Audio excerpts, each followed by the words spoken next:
Welcome, everybody. This is the Rotary E-Club of Silicon Valley, and every week we bring you the stories of those who are making the world around us better. They do this locally, globally, and digitally. And in our space, we think about it from the terms of Rotary, an organization dedicated to service. It's 1 point something million people and 36,000 clubs around the world. Ours is one of them. Ours is one of the few that is both online and asynchronous, which makes it a really good service club for people who are crazy busy, but have a heart for serving others. And so if you're curious about that, take a look at our site. The easy way to get there is rotary.cool. That will work. And you can learn more about Rotary at rotary.org. The recordings that we do, both the videos and the podcasts, are designed to share really fascinating approaches to improving communities, like I said. And this has to do with entrepreneurship, innovation, education, anything that we find fascinating. And we love that you are taking a moment to catch one of these because the one you're going to catch today looks like a gem to me. I got connected to Jason Elate of Insectflux. We had a meeting, and I thought this is a guy that we absolutely need to be having talk to our team. And so, Jason, I'm not going to go into detail on the bio. I'll let people pause where they are and scroll around the page to find more of that if they're interested. But I am jazzed to have you with us and hand the mic over to you. Welcome to the Rotary E Club of Silicon Valley. Thank you so much for the opportunity. It's a real pleasure to not only have the chance to present to you today, but also believe in collective consciousness.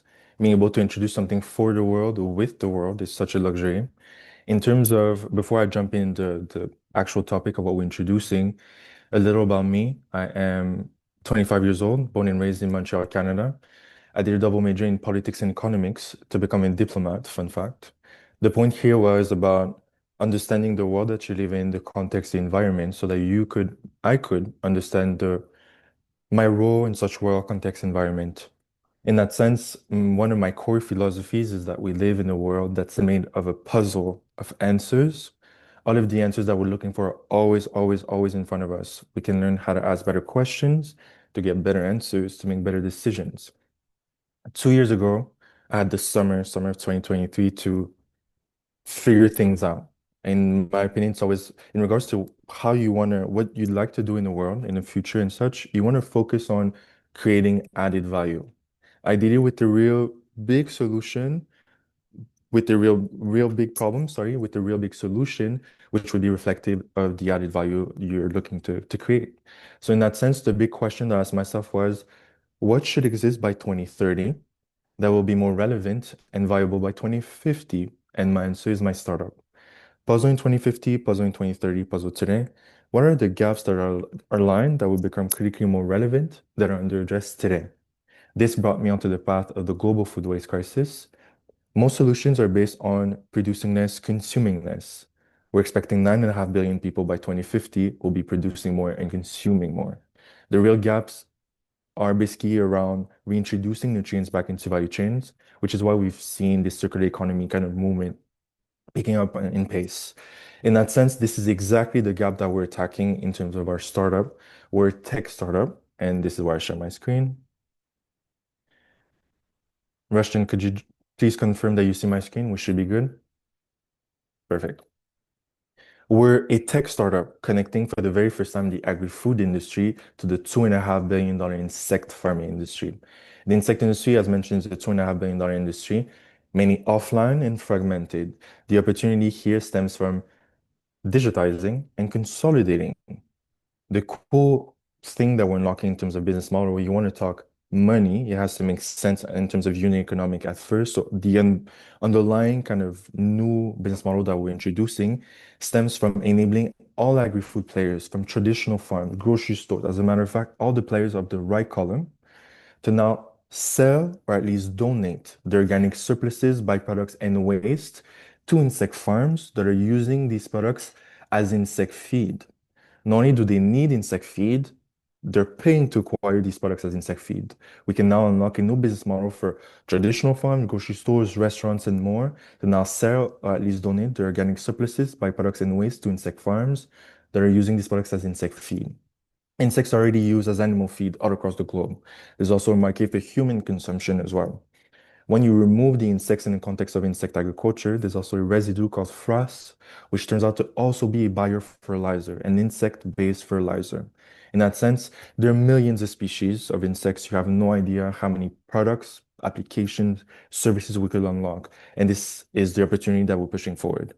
In that sense, we're a tech startup connecting for the very first time both industries together and unlocking some of the categories on the left column that you see here in terms of insect-based products.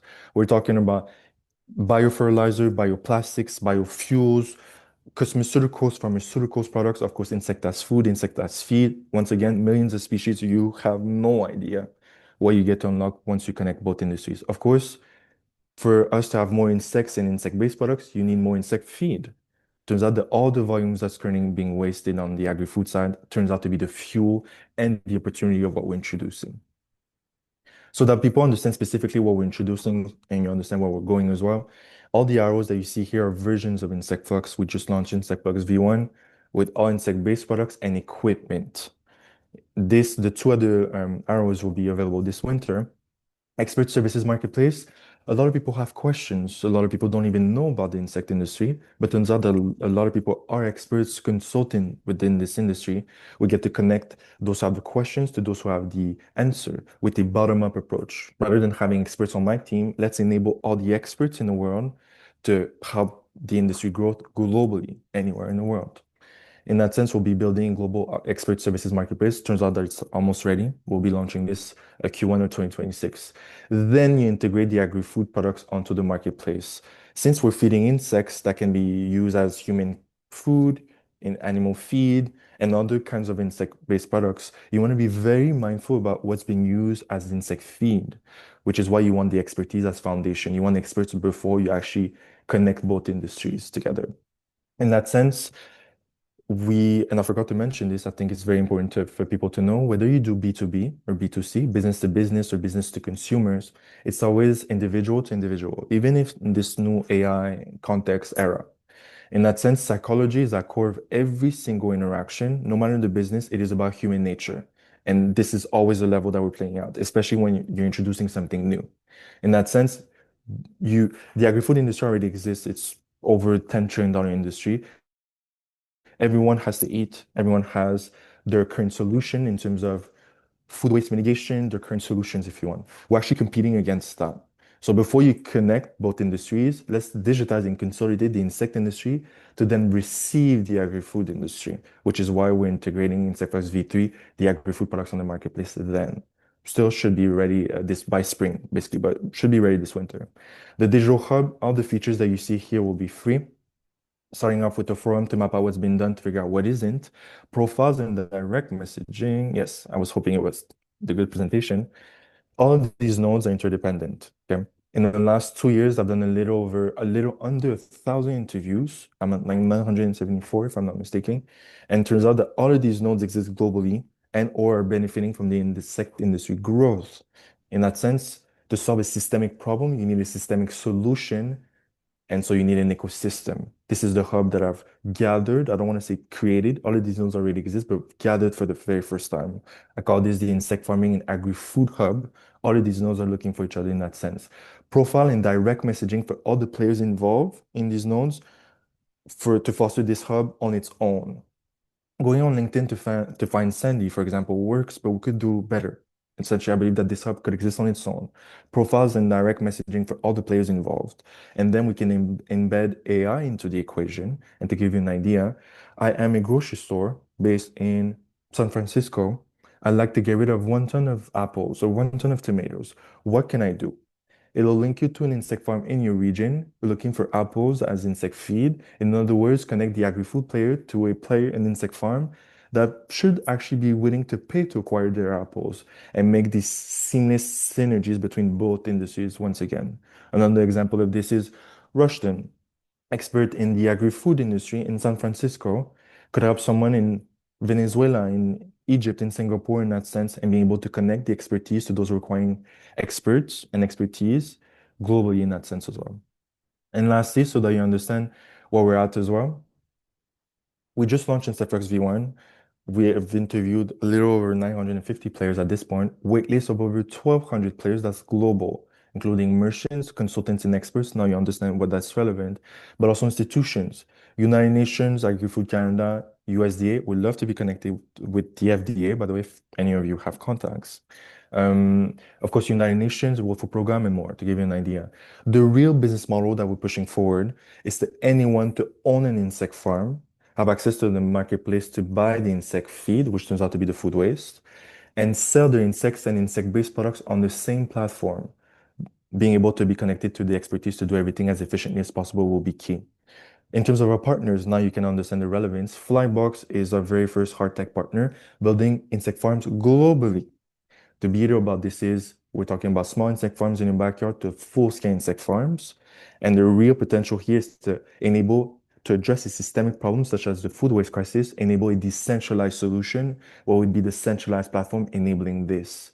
In that sense, CDBQ focuses on transforming insects into other insect-based products.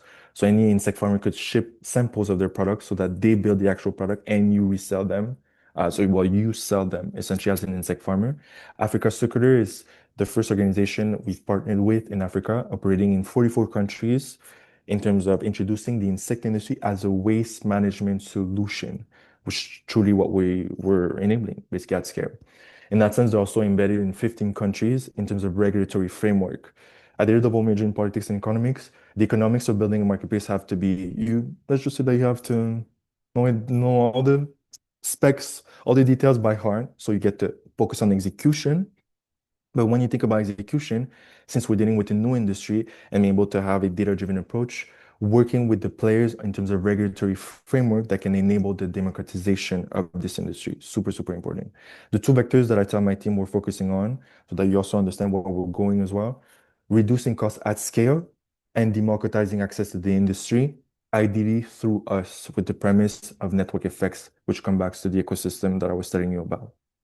My last point, in terms of expansion, where we'd be going as well, the beauty of introducing this kind of new layout right here also means that we're a tech startup platform, which implies distribution logistics. Right before this call, I was with another call with a university, USML, University of Missouri, St. Louis, for the distribution logistics department. So I was meeting with the director. As we're introducing a new marketplace, it is about distribution logistics, since the added value of introducing insects in society stems from being able to use organic surpluses, but also byproducts and or waste. We get to absorb the entire spectrum of products being wasted. This also implies introducing a green supply chain. For governments and institutions to enable more and more of these kinds of solutions that we're introducing, it is about data-driven approach, having more data, but in regards to being able to introduce more traceability in terms of what's been done. So distribution logistics becomes super, super important. And we just secured our first distribution logistics player last week and our first B2B deal, six-figure deal last week as well. The goal here is to unlock regions as we progress with the same approach as Amazon, same approach as Uber in terms of unlocking regions because of the dynamic around distribution and logistics. If we're also able to introduce more traceability, now we've kind of embedded the software and hardware distribution and logistics perfectly together. Essentially, it's like a pretty interesting soup if you want, but it's very intentional in terms of how we design it. In that sense, we're more than open to collaborate with new players, people that can help us focus on better execution. What I tell my team is you don't even know what you don't know. So the question is always, what should you know? Turns out a lot. So I want to know everything. I want to talk to everyone. And the goal is to truly build this new paradigm as we're building something for the industry with the industry. So the collective consciousness in that sense is very valued. I hope that makes sense. Of course, I'm more than happy to answer questions. I didn't keep track of time, to be honest. If you want to jump into questions right now, I'd be more than happy. Of course, I could tell you a lot more about what we're introducing, but high level. Well, wonderful, Jason. Let's do this. Let's go ahead and stop sharing for the moment, and I'll introduce the group that we've got, and then we'll jump straight into the Q&A because I know we've got them. And so joining us from our club here in the San Francisco Bay Area is Sandy and also Shags. Good to see you both. From Vancouver is Nick. And friend of the club, Tom in the state of Washington. Good to see you, sir. All right. And I am in San Mateo specifically, and typically San Jose after that. Jason, there are so many cool pieces to the circular system that you imply or explain, and one of them that strikes me is that it's hard to know where to start as a function of it being truly circular. Which segment of this became the part that led off the possibility for the business? So what I'm asking is it that as waste production, this is something that you kind of zeroed in on and said, wait a minute, there's a way to deal with waste production? Or was it talking with insect farming folks who were like, there are things we need that we just can't seem to get? Where did you end up starting in order to get this idea going? Yes, such a relevant question. And basically, I ask myself this question, almost same question every day, because it's like you want to make sure that you're still alive. And it's like a weird paradox. But to answer your question, the by doing interviews focused on the insect industry first, I kind of discovered that you won't have any insects if you don't have insect feed. So it was like, no one has thought about connecting both industries. No, no, no, that can't be true. And I've done so many kind of research in terms of that. And to answer your question, the bulk of the problem of the industry being mainly offline and fragmented also means that as an insect farmer, you have to do everything yourself. So it turns out that being able to leverage the agri-food industry and enable them to join the equation is now becomes the tool. And how could we connect these two industries as seamlessly as possible so that we could create this bilateral dynamics becomes key. So by me focusing on, it's one thing to focus on the problem, but who's experiencing that problem? What do they have as current solution? And how those solutions will evolve over time? And how could you introduce something new? And how would that evolve over time as well? So the bulk of the problem was finding insect feed, as one of the main problem of the insect farmers is how they allocate their time. So if you were able to get the feed to them, they could focus on the most important thing, which is insect farming, and in that sense get the ball rolling. So it kind of the domino effect starts from the insect farmer needs. So one of the things that fascinates me most about that is the idea that the insect feed is coming from surpluses, from waste, from agri-food. How does that stay in terms of quality? Okay, yes, and which is why you want a green supply chain, by the way.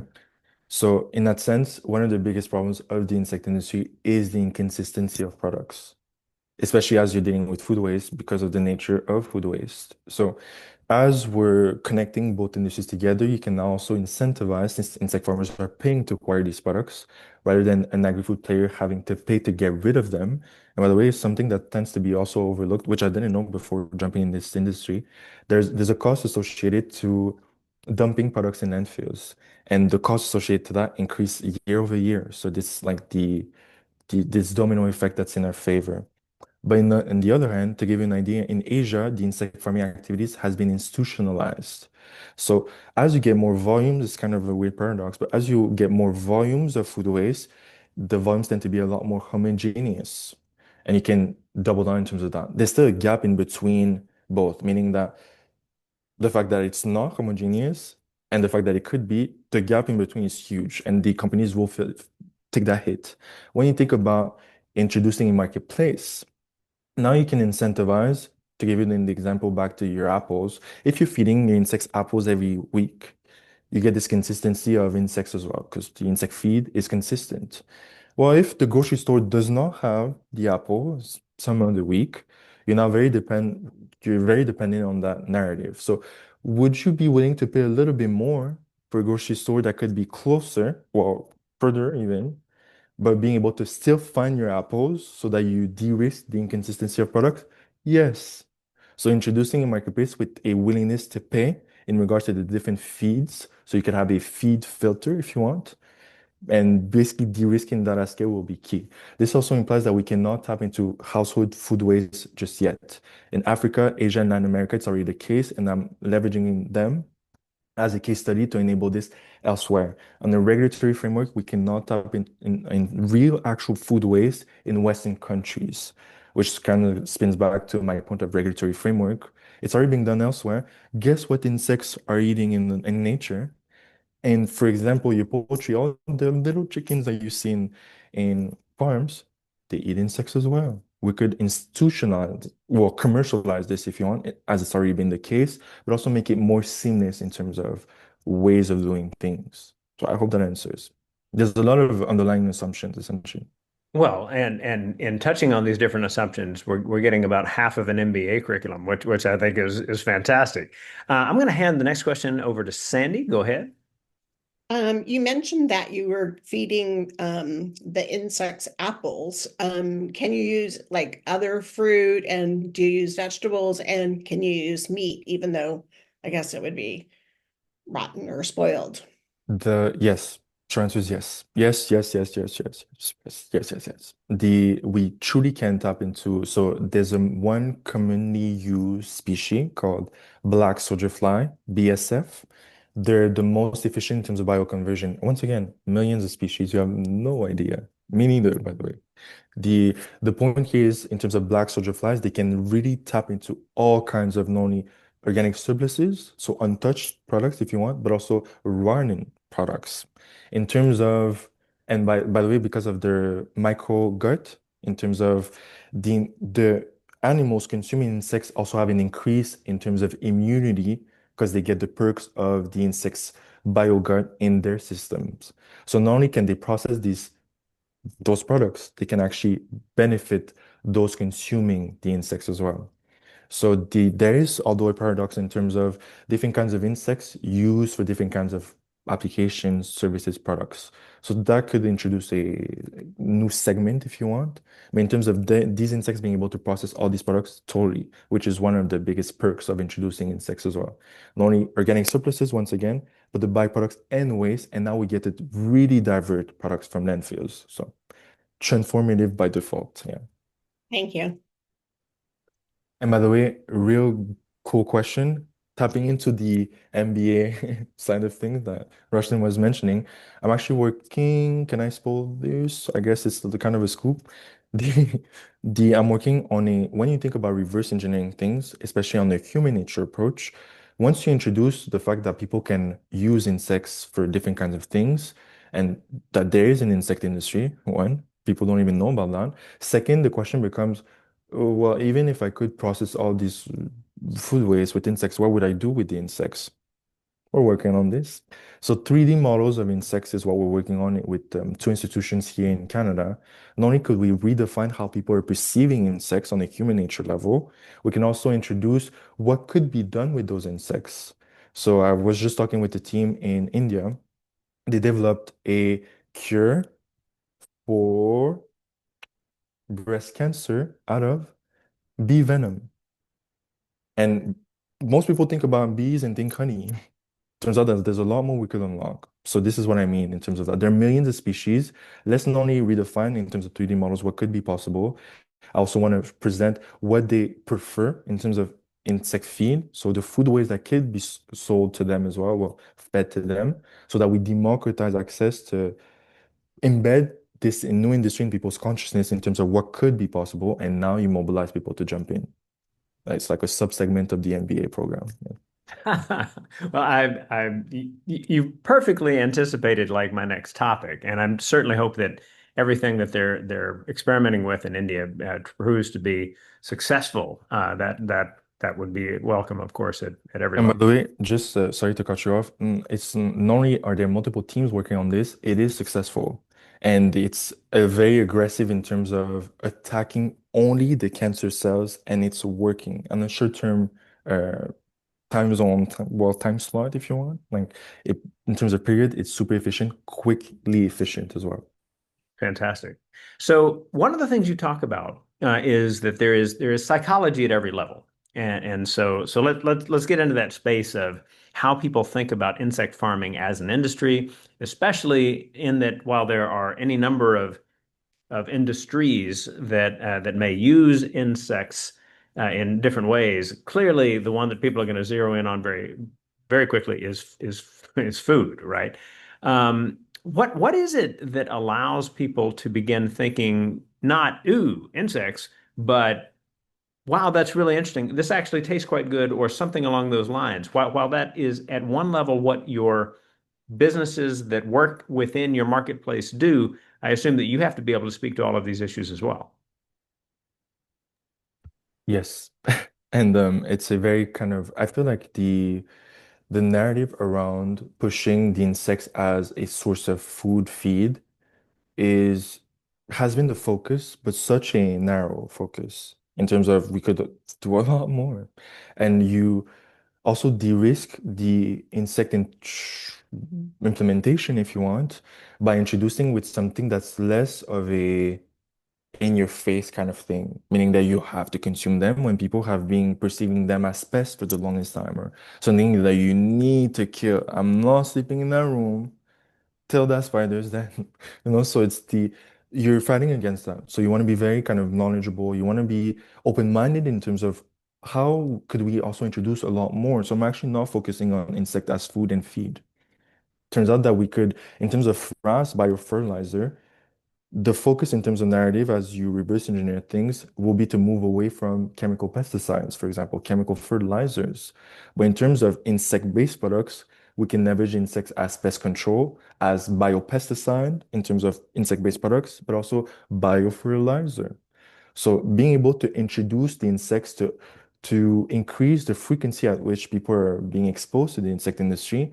And turns out that you could also use them as insect feed, as animal feed, or human consumption. Tends to be another perk that we get to push this narrative with, essentially. So I'm not, a lot of the focus has been on this, which is why I'm actually focusing on 3D models, because it's like, well, you have an idea of what you think the insect could look like.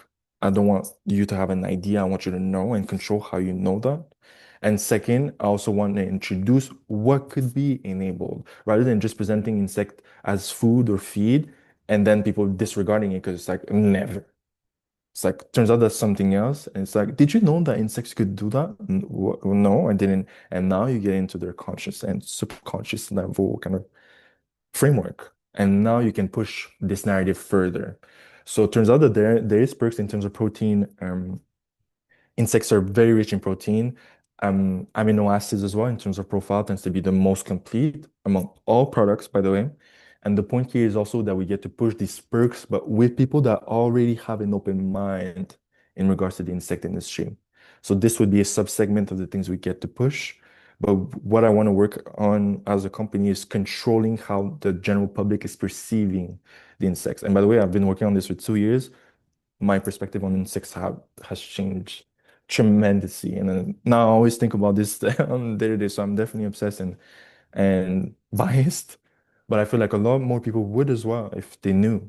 And the biggest point, my last point, my biggest bet is if people knew, they would, but they don't, so they won't.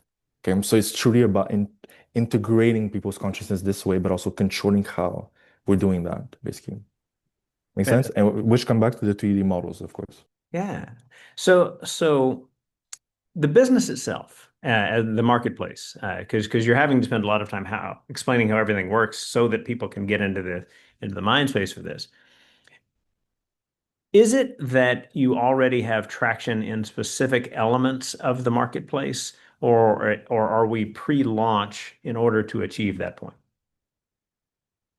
Okay, good question. In terms of the highest demand for insect-based products, it tends to be around pest control, by the way. So in terms of B2C, people just looking for, once again, I want this thing dead. So it tends to be around this, which I also love in terms of you also could control, entice people to come onto the platform and turns out to learn more than just wanting to kill them. So there's a market for that, basically. And there is invasive species as well. So you also want to deal with that. It's not just letting them leave because they cost of opportunity cost, basically. In terms of your point, though, being able to introduce a new marketplace is also reflective of onboarding merchants, and we've been in this process. So there's a filter around geolocation. So if you're a seller only selling in North America, only the buyers in North America will see your products. As we keep this narrative pushing and pushing. If you're selling internationally, let's enable people to see your products everywhere. So as we progress, we'll be pushing this narrative more and more. This also comes back to the point of unlocking regions. The regulatory frameworks, rules, regulations, blah, blah, are very different from sometimes state to state. So you want to be very mindful about that, which is why you want to work with the regulatory players that can enable more. What will they need to see as we reverse engineer is more data. And this is where we come in as a tech startup, and working with them alongside them on this journey will be key. And this is still kind of pre-launch in terms of introducing new products, new options, optionality to people. And so me having this human first approach is super important, because it's one thing to introduce something new, but who is doing that? Are they, I know that I'm weird, but turns out that I have a structured weirdness, chaos, so that people can also be mobilized and actually push this narrative more and more. So it's still a kind of growing phenomenon, if you want, but this is also stems from the fact that the industry is mainly offline and fragmented. So most of my time is spent finding those people and like getting them in line, and then we can have a actual working, fully working product if you want. The sequence is very important. I hope that Excellent. answers my It answers. does, it does, it does. I mean, well, I mean, and raises more questions, but that's the nature of a really good conversation, right? And because we're running out of time, we're gonna wind this part of it down. Although one of the perks of being involved in these recordings is that we get to keep talking to these fascinating people that we connect with, which I look forward to doing in mere moments. However, for all of you who have joined this recording as a video or a podcast, we thank you for taking your time to learn about people who are doing really, really cool and interesting things that bring a certain hope for the future. That we believe that there are all kinds of innovative ways to serve our communities that need to be highlighted and shared, and we hope you will do that as a part of following this particular thing. Join our club discussion on our page, subscribe to our YouTube channel, pick up our podcast, all of these things, and share them with those who might need some good news. As we always like to do, we hand it back to our speaker for the final word. So, Jason, what would you like people who are finishing up this video or this podcast to know and have clearly in mind as they go on with the rest of their day? Such a beautiful and thoughtful question. And my answer would be, it's such a luxury to be building, or at least helping to build a new industry in today's world. Most people think that everything that exists or should exist already exists. No, you're working from the framework of what enable what currently exists. It's such a luxury to be able to think outside the box and enable more for the future today. Right? So we want people to know that we do not think we know everything.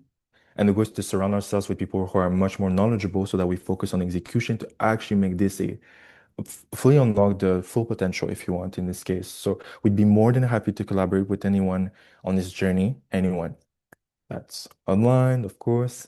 And being able to make this a reality is such a pleasure. I'm 25 years old, and the point here is I want to devote my entire life to this if I could. I think being able to know this about myself is such a luxury, and I can't wait to meet other people that could help us push this journey further. Second point, it is about distribution and logistics. One of my biggest gaps is pushing this narrative, just like Uber, Amazon has mentioned. So being able to work with players in different kinds of region is my priority, especially with the focus on regulatory frameworks. And so players, of course, involved in this segment, but also distribution logistics wherever we progress. As mentioned, we just secured our first in distribution logistics player. That's well, okay, he's working on all continents, but the point is also to work with the players that could help us directly in these fields with these two segments. So super pleased to have this opportunity of presenting here. Of course, this comes back to my, if people knew they would, but they don't, so they won't. So I really appreciate the opportunity. Once again, there's no wrong question, so feel free to reach out to me anytime. And I'm totally a nerd about this. So if you can send me new information. I'll always read people and their messages. Real pleasure. Wonderful, Jason. And for everyone, you can find links to follow, including insectflux.com to learn more. We thank you for your time, and we will see you next week.